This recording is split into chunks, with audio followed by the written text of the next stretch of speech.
উপদেষ্টা ডক্টর ইউনূস দেশে ফিরেছেন। প্রধান উপদেষ্টা অধ্যাপক ডক্টর মোহাম্মদ ইউনূস জাতিসংঘের সাধারণ পরিষদের ৭৯তম অধিবেশন সহ অন্যান্য উচ্চ পর্যায়ে বৈঠকে যোগদান শেষে দেশে ফিরেছেন। প্রধান উপদেষ্টা ও তার সফর সঙ্গীদের বহনকারী কাতার এয়ারওয়েজের একটি বাণিজ্যিক ফ্লাইট গতকাল শনিবার দিবাগত রাত ৩টা৩২ ঢাকার হজরত শাহজালাল আন্তর্জাতিক বিমানবন্দরে এসে পৌঁছায়। প্রধান উপদেষ্টার প্রেস সচিব শফিকুল আলম এ তথ্য জানান। এর আগে গত শুক্রবার যুক্তরাষ্ট্রের নিউ ইয়র্কের স্থানীয় সময় রাত ৯:৩০টায় ফ্লাইটটি নিউ ইয়র্কের জেএফকে আন্তর্জাতিক বিমানবন্দর থেকে রওনা দেয়। ৪ দিনের এই সফরে ডক্টর ইউনূস মার্কিন প্রেসিডেন্ট জো বাইডেন সহ ১২টি দেশের সরকার ও রাষ্ট্রপ্রধান এবং বিভিন্ন আন্তর্জাতিক সংস্থার প্রধানদের সঙ্গে সাক্ষাৎ করেন। জাতিসংঘের সাধারণ পরিষদের অধিবেশনের ফাঁকে তিনি ৪০টি উচ্চ পর্যায়ের বৈঠকে অংশ নেন। প্রধান উপদেষ্টা নিউ ইয়র্ক সময় শুক্রবার জাতিসংঘ সাধারণ পরিষদের অধিবেশনে ভাষণ দেন। এছাড়া তিনি ২৪ সেপ্টেম্বর মার্কিন প্রেসিডেন্ট জো বাইডেনের সঙ্গে দ্বিপাক্ষীয় বৈঠক করেন। ডক্টর ইউনূস অন্যদের মধ্যে জাতিসংঘ মহাসচিব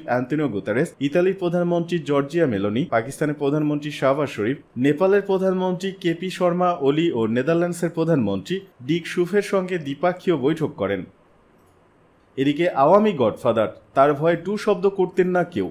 শুধু বিরোধী দল নয়, নিজের দলের বিরুদ্ধ মতের নেতাকর্মীদেরও এলাকা ছাড়া করেছেন তিনি। ঘর ছাড়া করেছেন অনেককেই। ভেঙে দিয়েছেন স্থানীয় সরকারি নির্বাচনী ব্যবস্থা। পছন্দের লোক ছাড়া জনপ্রতিনিধি হতে পারতেন না কেউ।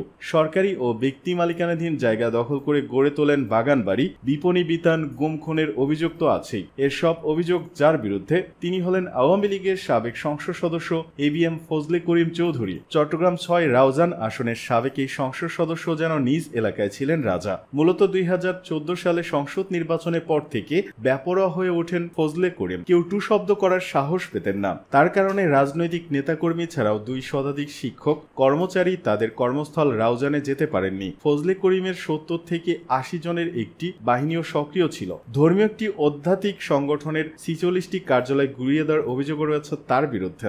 এতদিন কেউ ভয়ে মুখ না খুললেও এখন এলাকায় ফিরছেন, প্রতিকার চেয়ে মামলা করছেন। সম্প্রতি চট্টগ্রাম আদালত প্রাঙ্গণে বিক্ষুব্ধ লোকজন ফজলে করিমকে বহনকারী প্রিজন ভ্যান ঘিরে বিক্ষোভ করেছেন। সরজমিনে ভুক্তভোগীদের সঙ্গে কথা বলে সব তথ্য জানা গেছে। ফজলে করিম ১৯৯৬ সালের আগে যুক্ত ছিলেন ন্যাশনাল ডেমোক্রেটিক পার্টি এনডিপির রাজনীতিতে। আওয়ামী লীগ বিরোধী এই দল ছিল যুদ্ধ অপরাধের দায়ে দণ্ডিত হয়ে মৃত্যুদণ্ড কার্যকর হওয়া সালাউদ্দিন কাদের চৌধুরীর। ফজলে করিম সালাউদ্দিন কাদেরের চাচাতো ভাই। ১৯৯৬ সালে আওয়ামী লীগের মনোনয়ন পেলেও বিপুল ভোটে হেরে যান ফজলে করিম। এরপর ২০০১ সালে আওয়ামী লীগের মনোনয়ন সংসদ সদস্য হন। এরপর ২০০৮, ২০২৪, ২০১৮ ও ২০২৪ সালেও আওয়ামী লীগের মনোনয়নে সংসদ সদস্য হয়েছেন। ২০১৪ ও ২০১৮ সালে বিনা প্রতিদ্বন্দ্বিতায় নির্বাচিত হন। রাজনৈতিক প্রভাবের সঙ্গে বেড়েছে তার সম্পদও। আওয়ামী লীগের টানা ক্ষমতায় থাকা ১৫ বছরে তার বার্ষিক আয় বেড়েছে ১১ গুণ। ৫ আগস্ট ছাত্র জনতার অভ্যুত্থানে হাসিনা সরকারের পতনের পর কিছুদিন আত্মগোপনে ছিলেন ফজলে করিম। ১২ সেপ্টেম্বর অবৈধভাবে ভারতে পালিয়ে যাওয়ার সময় ব্রাহ্মণবাড়িয়ার আখাউড়া সীমান্তে আবদুল্লাপুর এলাকা থেকে ফজলে করিমকে আটক করে border guard Bangladesh BGB. Chattogram কেন্দ্রীয় কারাগারে থাকা ফজলে করিমের বিরুদ্ধে হত্যা, জায়গা দখল, গুমের অভিযোগে ১২টি মামলা হয়েছে। অবৈধভাবে তার দখলে থাকা জমির তালিকা তৈরি করছে স্থানীয় প্রশাসন। সুশাসনের জন্য নাগরিক সুজন চট্টগ্রামের সম্পাদক আক্তার কবির চৌধুরী প্রথম আলোকে বলেন, সারা দেশের মতো রাউজান ছিল আলাদা। এখানে তার কথাই ছিল শেষ কথা। ভয় কেউ মুখ খুলতে পারেননি। এখন ফজলে করিমের দখল, দুর্নীতি, অবৈধ সম্পদের তদন্ত করে তার বিরুদ্ধে ব্যবস্থা নেওয়া উচিত।